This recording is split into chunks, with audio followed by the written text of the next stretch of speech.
네, 박원장 17화 리뷰 시작하도록 하겠습니다.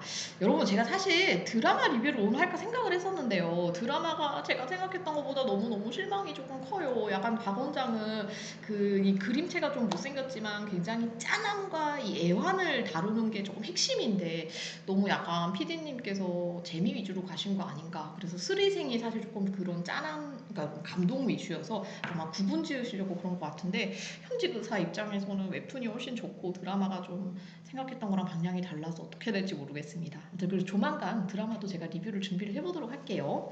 자, 17화는 제목이 운수 좋은 날이고요. 참고로 이 17화를 보고 저희 병원 공식 미녀 내분비내과 교수님이 한 분 계세요. 진짜 예쁘신데 교수님 저한테 이제 카톡이 오셨어요. 너무 막 현실 반영해서 가슴이 답답해서 못 보시겠다고. 저도 그러고 봤더니 정말 그렇더라고요. 이 초반 장면에 보면은 내가 박 원장님이 돼지 꿈을 꿨는데 그날따라 운수가 되게 좋습니다. 그래서 전화에 보면 이제 미용을 본격적으로 하려고 전 빼는 레이저 기계를 하나 사셨거든요. 그 레이저 기계 사고 났더니 지금 환자들도 많이 오고 그다음에 원래 막 30분 동안 떠드시던 할머니가 웬일로 약만 딱 타서 가시는 거예요. 여기 지금 복선이 깔려 있는데 이날 할머니가 아마 몸이 좀 안 좋으셨던 것 같아요. 그리고 기저적으로 지금 뭐가 있다고요? 당뇨가 있어요. 당뇨가 있는 분이 갑자기 나가셔서 식은땀을 줄줄 흘리시더니 보시면 할머니가 쓰러졌어요. 가슴을 부여잡더니. 자, 여러분, 당뇨가 있는 환자들의 가장 흔한 사망 원인은 심장합병증입니다. 즉 대부분 협심증이라든지 아니면 심근경색으로 쓰러지시는 경우가 많고 지금 이 식은땀이나 이런 걸 봐서는 아마 제 생각에 급성 심근경색일 가능성이 높을 것 같아요. 그래서 박 원장님 또 심장내과 출신이시잖아요. 그래서 이걸 보고 바로 우리가 CPR이라고 얘기를 하는 심폐소생술을 시작을 하게 됩니다. 여러분, 이 CPR에 대해서 조금 얘기를 드리면요. CPR은 그렇게 어렵지는 않은데 꼭 여러분이 배워놓으시는 게 좋고 이 심폐소생술을 배워두게 되면은 혹시라도 내가 사랑하는 사람을 구급대원이 오기 전에 살릴 수 있는 유일한 기술입니다. 가끔 드라마 보면은 이 심폐소생술은 크게 두 가지로 이루어져 있어요. 이렇게 심장을 누르는 액션이랑 그다음에 이렇게 인공호흡을 하는 액션이 있는데 드라마들에서는 막 인공호흡만 너무 지금 강조를 시키는데 실은 이 심폐소생술의 핵심은 99%가 심장 마사지입니다. 지금 이 박 원장님 누르는 거 있잖아요. 이 누르는 거가 지금 심장 마사지인데 심장 마사지를 그냥 대강대강 해서는 절대 효과가 없습니다. 우리가 누워 있을 때 사람이 이렇게 가슴 높이가 있잖아요. 그럼 3분의 1 이상 눌릴 정도로 그러니까 굉장히 힘이 많이 들어가야 돼요. 그거를 분당 100회의 속도로 기계처럼 팍팍팍팍 눌러야 효과가 있지 헐렁설렁해서는 아예 그냥 효과가 없다고 생각하시면 됩니다. 그래서 일부 이런 심폐소생술 가이드라인에서는 사람이 부족하면은 즉 한 명이라면 아예 인공호흡은 포기를 하고 그냥 처음부터 심폐소생술에만 심장 마사지만 집중하라는 얘기가 있을 정도로 가장 중요한 과정이고요. 그래서 이제 심폐소생술을 할 때 심장 위치가 예를 들어서 있으면 그 위에서 바로 수직으로 내리꽂으면서 심폐소생술을 해야지 이렇게만 뭐 예쁜 척 한다든지 아니면 자리 잡는다든지 그렇게 되면 사람 절대 못 살립니다. 그래서 다른 것보다 정말 엄격하게 그 의사들이 다른 후배들이나 동료들한테 요구를 하는 거는 심폐소생술이고 정말 이거를 어떻게 하는가가 환자를 소생시키냐 마냐 거의 7, 80%라고 생각하시면 됩니다. 그래서 박 원장님은 아마 여기서 스트로크나 MI, 스트로크는 뇌졸중이고요. 심근경색은 MI, 마이오카디알 임팍션, 즉 심근이 경색이 됐다. 마이오카디알 심근, 그거를 의심을 했던 것 같습니다. 그래서 일단은 살려야 되니까 지금 심폐소생술을 하면서 119를 부르기 시작했고요. 여러분 그 심폐소생술 분당 100회라 그랬잖아요. 근데 분당 100회를 사람의 가슴이 3분의 1 이상 눌릴 정도의 그 세기로 계속 한다고 해보세요. 이거 오래 버틸까요? 잘 못 버텨요. 그래서 여자 같은 경우는 대부분 3분, 뭐 남자도 제가 보기에 5분 잘 못 견딥니다. 그래서 그 정도 시간이 지나면 빨리빨리 다음 사람이 바꿔줘서 힘이 떨어지지 않도록 계속 심폐소생술을 해야 됩니다. 그래서 이 간호사님은 지금 119 전화하고 나서 본인도 지금 빨리 와서 심폐소생술을 해야 돼요. 그리고 이제 삽관 준비를 해달라고 얘기를 하는데 삽관 준비는 인투베이션이라고 얘기를 해서 기도를 확보를 하는 과정인 거예요. 그래서 인공호흡을 입으로 하지 않아도 다른 누군가가 이제 엠브백잉을 할 수 있는 그 과정이고요. 와, 근데 이게 로컬에 이런 삽관을 한다는 것 자체가 진짜 말이 안 되는 거거든요. 저는 이 박 원장님이 로컬인데 이런 지금 삽관 기계, 이거를 블레이드를 갖고 있다는 거 보고 너무너무 깜짝 놀랐어요. 그러니까 정말 트레이닝을 받은 사람이라 그렇고 이 삽관이 생각보다 어렵습니다. 여러분 기도랑 식도랑 연결이 되어 있어요. 그래서 블라인드로 그냥 이렇게 집어넣게 되면은 100이면 100 거의 식도로 간다고 생각하시면 됩니다. 그래서 정확히 블레이드로 혈랑 그다음에 입천장 여기 아래쪽을 이렇게 벌려드린 다음에 기도를 보이는 걸 이렇게 거의 막 실눈 필론을 떠가면서 거기에 넣어야 되거든요. 그래서 많이 어려운 작업인데 지금 현직에서 떠난 지 꽤 오래됐는데도 박 원장님이 굉장히 잘하시는 것 같아요. 네. 그리고 이제 혀 두께, 이 혀가 두껍고 목이 짧은 분들은 기도가 안 보입니다.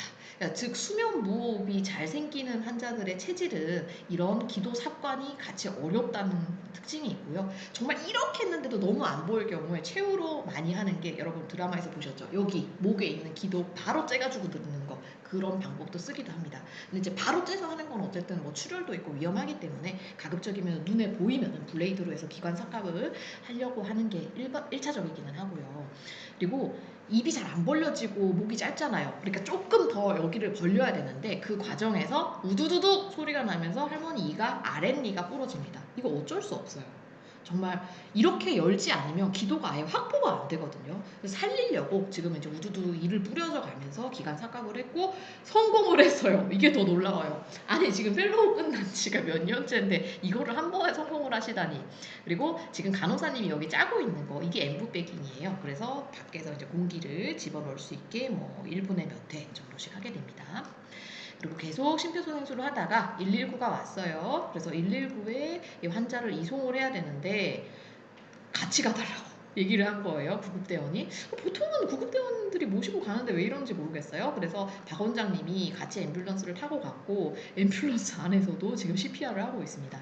이런 경험 되게 많아요. 저도 인턴 때 이제 환자가 병실에서 CPR이 났는데 중환자실로 옮겨야 되잖아요. 근데 병실이랑 중환자실 거리가 머니까 복도랑 엘리베이터를 타야 되니까 그 카트 위에 저도 같이 타가지고 움직이는 동안 계속 CPR 하면서 뭐 갔던 경험은 많고, 의사라면 특히나 뭐 인턴 시절에는 누구나 겪는 일이고 바이탈과라면 인턴 이후에 스텝된 이후에도 종종 겪는 일이기는 합니다. 근데 이제 지금 안 돌아오는 거예요. 우리가 ROSC라고 얘기를 하는데 맥박이 돌아와야 되는데 계속 지금 안 돌아오고 있고, 다행히 지금 뭐 에피네프린이나 여러 가지 약물을 썼는데 지금 돌아온 것 같고요. 다행이다. 맥박이 이제 느껴진다. 살렸죠. 사실 박 원장님 아니면 이분 그냥 그 자리에서 돌아가셨던 거예요. 그래서 이분은 인계를 하고 돌아왔고, 처음에는 이제 누군가를 살렸다는 생각에 굉장히 좀 뿌듯해 하시기는 했어요. 근데 그 기간 동안 어쨌든 응급실 갔다 오고 막 그 인투베이션 하고 이런 게 다 돈이기 때문에 심평원에다가 가격 청구를 해야 됩니다. 여러분, 우리 의사는 쉽게 얘기하면 정부랑 의사와의 관계는 이렇게 생각하시면 되겠어요. 메인 프랜차이저가 정부고, 그 다음에 의사나 각 병원은 각 개별 프랜차이저라고 생각을 하면 됩니다. 자, 그러면 뭐 햄버거로 제가 예를 들어 볼게요. 햄버거를 이제 그 정부 프랜차이저에서 가격을 지정을 해놨어요. 10,000원 지정을 해놨고, 근데 이 10,000원을 그 고객한테 다 받는 게 아니라 5,000원밖에 못 받고 나머지 5,000원은 그 메인 프랜차이저점에 연락을 해서 우리 이거 팔았으니까 거기에 해당하는 돈을 주세요라고 얘기를 하면은 본사에서 입금을 하는 방식입니다.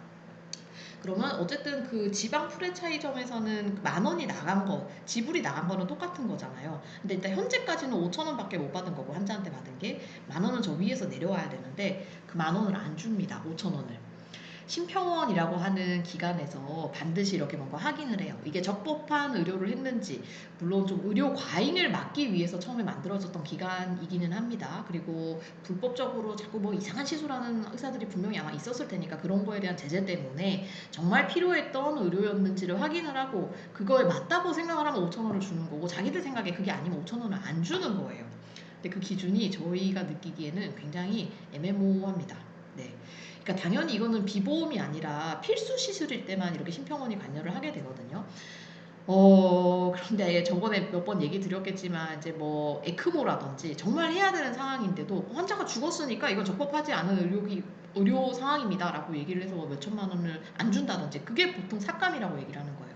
그러니까 삭감이라고 얘기를 하면 그 각 지방 프랜차이즈점에서는 돈을 이미 썼어요. 썼는데 최소한의 원가마저도 지금 확보를 못한 상황이 삭감입니다. 그러니까 삭감을 한번 몇 천만 원씩 받게 되면은 병원 자체가 그냥 휘청거리는 거예요. 인건비가 이제 아예 안 되는 거거든요. 심평원 얘기를 하니까 또 이제 흥분을 하게 되는데, 어쨌든 사람은 살렸지만 매출 손해가 심하니까 한 일에 대한 청구, 아까 얘기 드렸던 인투베이션, 그 다음에 기간 삭감, 그거에 대한 돈을 청구를 합니다. 여러분 근데 이 돈 보이시나요? 에피네프린이라고 혈압을 올리는 응급약품이 있어요. 이거 사실 동네 병원에서는 안 가지고 있고 지금 박 원장님 정도 레벨이 되니까 이거를 갖고 있는데 한 앰플에 얼마? 330원입니다. 그리고 기관 내 삭감술, 아까 그 여기 기관지로 관 집어넣었던 거 있잖아요. 인공호흡 할 수 있도록 했던 거, 그게 얼마?